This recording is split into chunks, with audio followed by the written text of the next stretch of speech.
that LGBTQ plus students suffer more mental health issues than other students? I think it is possible. It just depends on their circumstances in general. I think so, because I think it can be like a really isolating experience, especially if you don't have other LGBT people like around you. It's easy to feel quite lonely. Definitely. There's a community of neglected and unthought of people that would have a negative effect on someone's mental health. So that definitely plays into it. According to research, young people who identify as lesbian, gay, bisexual, transgender, and queer experience higher rates of mental health distress than reported in the general population. As an expert, what do you think about this? Well, this is a statistic that we've known about for quite a long time. So we know that LGBT youth, as they begin to develop their identities and figure out that they might be gay, lesbian, bisexual or transgender, that they start to feel quite different, and they feel that because they feel different that they're not able to speak to anybody about this, and it causes them to feel fear and anxiety and in some cases depression as well.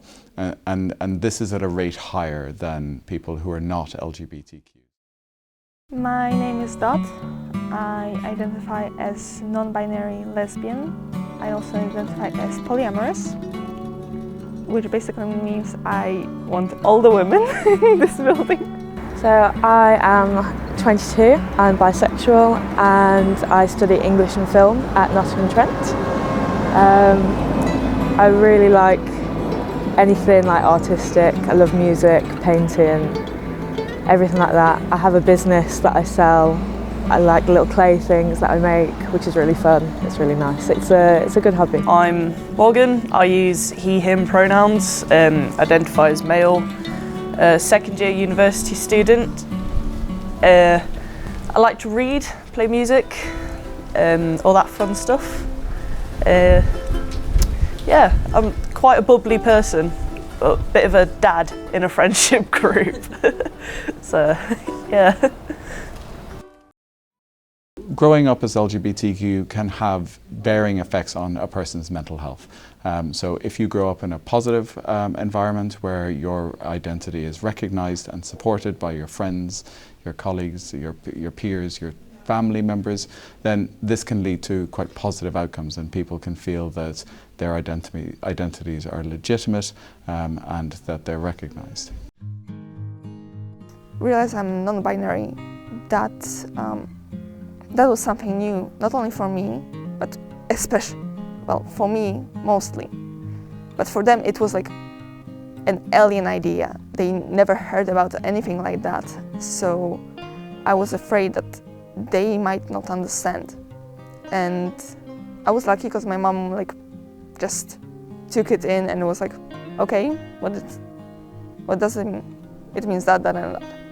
And she was like, okay, you're happy? Cool.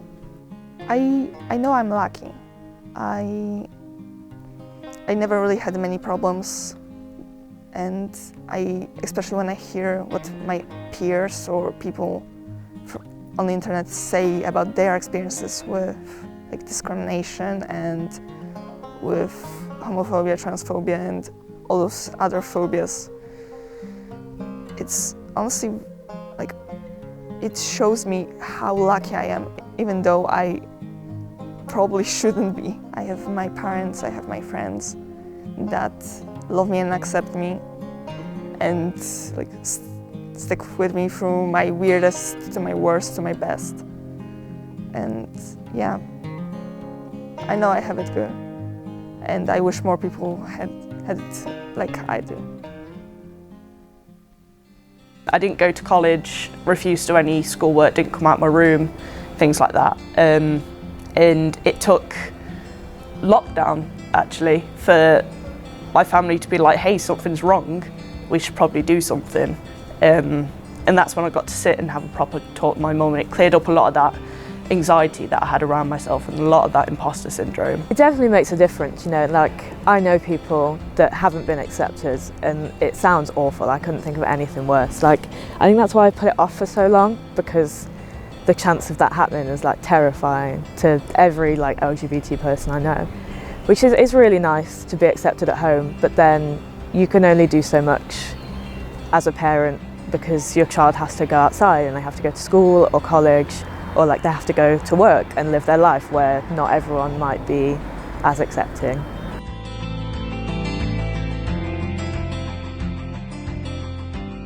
Even through like college and stuff, it was kind of difficult because I was like, everyone was fine with me being out and it wasn't like weird, but I didn't know anyone else that was like me. So it's still, even if people say, oh, well done, congratulations, it's absolutely fine, I accept you, there's still like no community there because everyone else has got boyfriends, girlfriends, you know.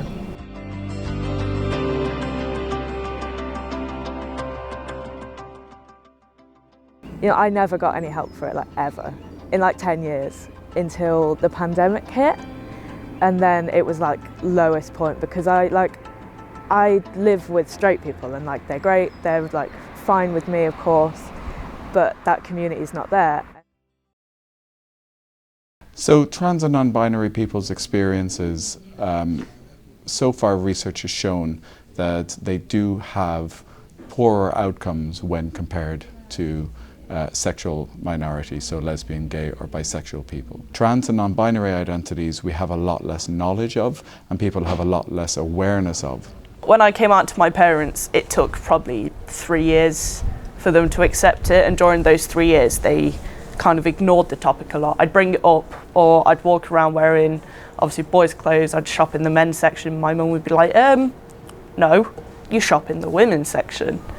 And that was a lot of, that gave me a lot of doubt in myself and made me feel bad as like a child to my mum. So I'd be like, oh, you know, she's trying so hard to make sure I stay a daughter, surely I should just stick with it, kind of thing.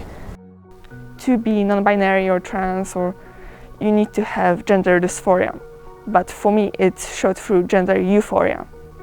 I had a dream, and in it, I was this very chaotic character with, you couldn't tell if they are a boy or a girl. They were just having fun. And it stuck to me so much after waking up that I started to realize, yeah, that's who I want to be.